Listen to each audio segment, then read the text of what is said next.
김수환 주기경의 세상 사는 이야기 네 번째입니다. 누군가를 사랑해야 한다. 우리는 많은 이가 자기 안에 불타는 고뇌를 이기지 못하여 참된 삶으로의 길을 찾지 못하고 죽음의 나락으로 떨어지는 것을 목도하는 경우가 적지 않습니다. 반드시 생활고나 혹은 사회적 소외가 인간을 자살로 이끄는 결과만을 생각하는 것은 아닙니다. 그 이상의 인간의 실존적 소외, 빛을 잃고 인생을 부조리로밖에 보지 못하는 가운데 깊은 고뇌에 빠진 사람들을 생각하게 됩니다. 돈이나 권력은 물론이요, 자기 지위도 명예도 지식도 사랑도 종교도 모든 것이 헛되고 삶 자체가 도무지 무의미해 보일 때 그런 인간의 참상은 웬만한 대형 사고에 비길 바가 아닐 것입니다. 세계가 송두리째 불탄다 해도 무관심해질 만큼 절망에 빠져드는 것입니다. 그런 사람에게는 민주주의든 공산주의든 의회 정치든 독재든 다 상관없습니다. 언론의 자유가 있든 없든 신이 있어도 그만이고 없어도 그만입니다.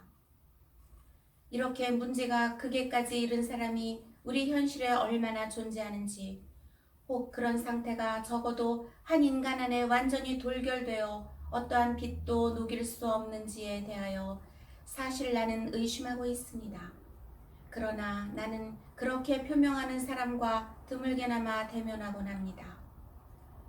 내가 그런 사람과 대화하면서 느끼는 것은 이같이 자기 생각은 절망의 극에까지 이끌고 가는 것은 어떤 의미로는 자기 기만이 아닌가, 혹은 자기 자신을 지나치게 우상화하고 있는 것은 아닌가 생각하게 됩니다. 그는 아무것도 원하지도 않고 찾지도 않는다고 하지만 그렇게 말하는 그의 심리의 심층에는 오히려 빛이 없는지, 삶의 의미는 참으로 없는지를 더욱 추구하고 있는 것은 아닌가 생각하게 됩니다. 아니면 왜 나를 찾아왔겠습니까? 누군가 자기 이야기를 들어줄 사람은 왜 찾습니까? 자신의 말과 모순이 아닌가요? 아무튼 자신의 실존 내부에서부터 고뇌에 불타는 사람, 그것으로 죽음에 이르는 사람이 적지 않음은 사실인 것 같습니다. 땅으로도 하늘로도 생의 탈출구가 닫혀 있기 때문일 것입니다. 그러나 스스로 문을 열지 않은 한 그 누구도 그를 구할 수 없습니다. 그리고 그 문이란 마음의 문입니다. 나 아닌 너를 받아들일 수 있는 문, 즉 사랑의 문을 열어야 합니다. 뿐만 아니라 무상을 넘는 영원회로의 문을 열어야 합니다. 인간은 누군가를 사랑해야 참으로 살 수 있고, 또한 그 사랑이 영원으로 승화될 때 비로소 삶의 참된 의미를 찾을 수 있습니다. 한마디로 영원에 대한 신앙이 없으면 이 시간 속에서는 인생과 사물의 궁극적 의미를 찾을 수 없습니다. 신앙을 가진 인간에게는 현실을 지배하는 정치상 체제의 여하는 크게 문제시 되지 않습니다. 왜냐하면 그 모든 것은 결국 지나가는 것이기 때문입니다. 그러나 신앙이 없을 때는 민주주의도 복지국가도 무의미합니다. 모든 것은 허무일 따름입니다. 유고슬라비아의 문인 리아리로프는 모스크바의 여름이라는 기행문을 발표함으로써 제2의 질라르스 사건을 터뜨린 사람입니다. 구금되고 옥고까지 치른 그는 서슬이 펄한 독재의 탄압을 받으면서도 다음과 같이 말했습니다. 불멸의 혼을 믿지 않는 곳에서는 자유를 위한 투쟁은 무의미하다. 이것은 당시 유물론족 마르크스 레논주의에 대한 근본적 저항이었습니다. 그 베리에 대한 진리의 힘찬 절규였습니다. 인간에게는 확실히 육체를 넘는 정신이 있습니다. 또한 정신의 바탕에는 불멸의 무엇이 내재해 있습니다. 참된 인간의 희생은 자신 안에서, 남 안에서 시간적, 물질적인 것을 초극하여 더 깊이 인식할 때, 그리고 그 신비에 접할 때 시작된 것입니다.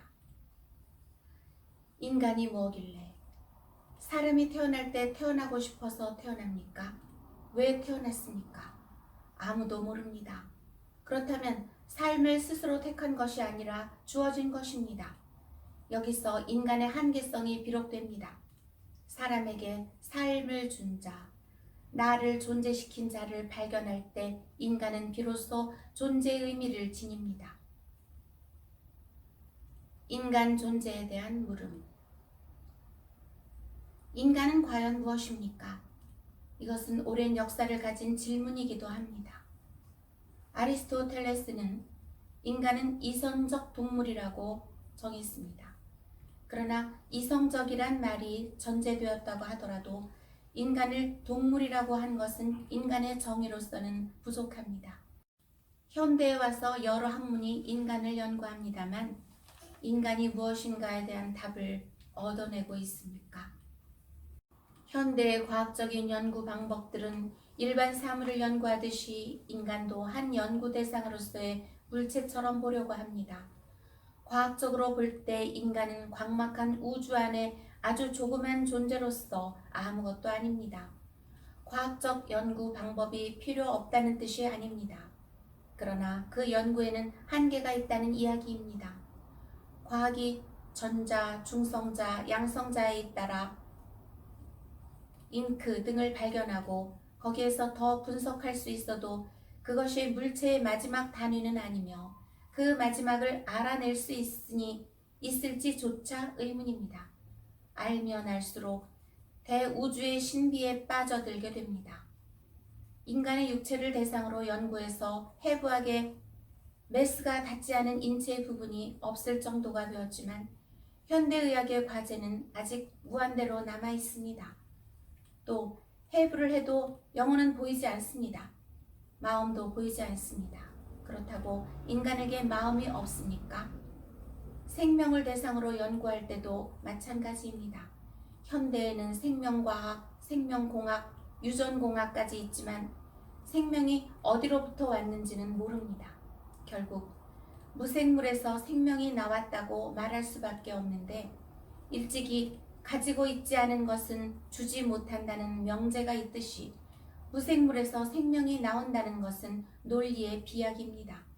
진화론의 입장에서 원숭이가 사람이 되었다는 말이 있기도 하지만 원숭이는 어디까지나 동물이고 근본적으로 인간과는 다릅니다. 그러므로 무생물에서 생명이 나왔다든지 동물에서 인간으로 진화했다든지 하는 비약은 창조적 능력자의 개입을 전제하지 않고서는 이해할 수 없는 것입니다. 인간은 모든 것과 연관을 가지면서도 유독 정신적이고 영적인 존재입니다. 이 인간의 신비 앞에 현대의 학문적 연구들은 무능을 드러내고 차라리 많이 겸허해진 상태에 있습니다. 그렇다면 인간의 존엄성은 어떻게 설명될 수 있습니까? 우선 인간의 존엄성을 현대 인간의 지식으로 과학으로 증명할 수 있는가에 문제가 있습니다. 철학이 인간의 존엄을 말하자면 철학이 증명합니까? 현대의 이기적인 지식이 자기가 증명하지도 못할 것을 말하고 있습니다.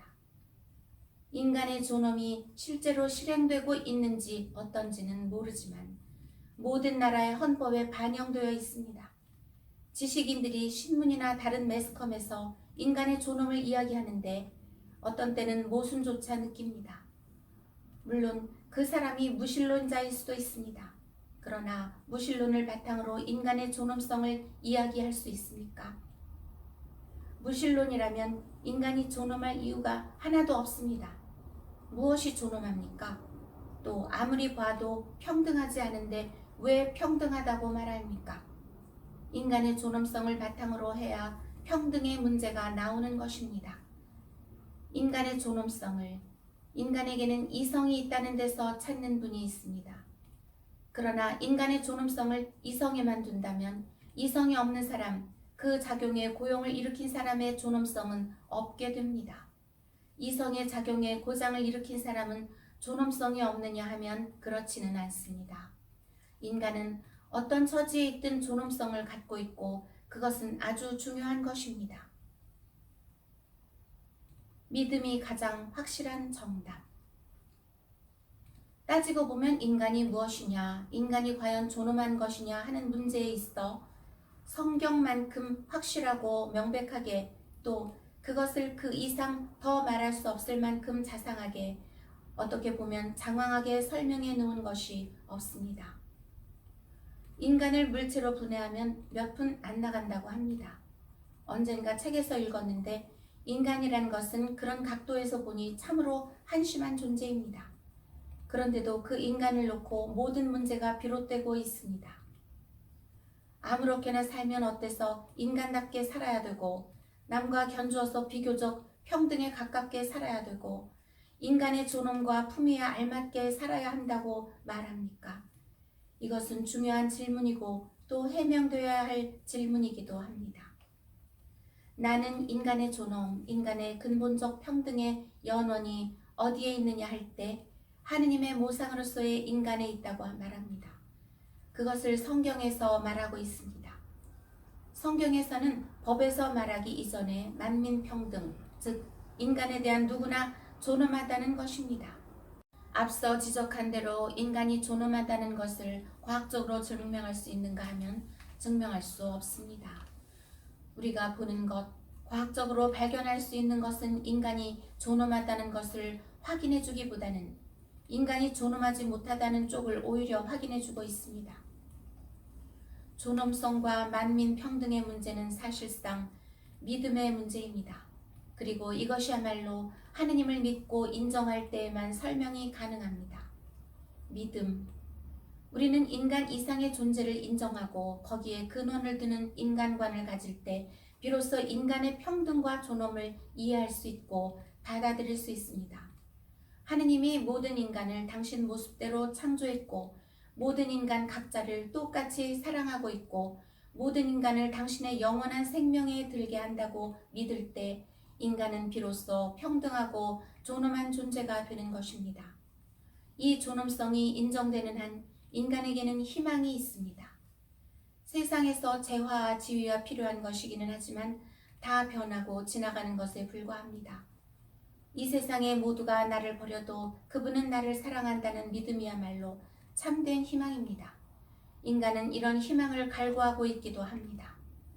이성 간의 사랑은 합해져야 반쪽의 분신을 찾는 아름다운 일이지만 반쪽을 찾은 후에도 마음의 빈자리가 완전하게 채워지지는 못합니다. 또 아주 작은 공허라도 커지면 사랑을 0점으로 되돌리기도 합니다. 그러므로 인간은 언제나 100%, 100% 만족할 대상을 찾고 있습니다. 그분이 바로 하느님입니다. 다음 주에 계속됩니다.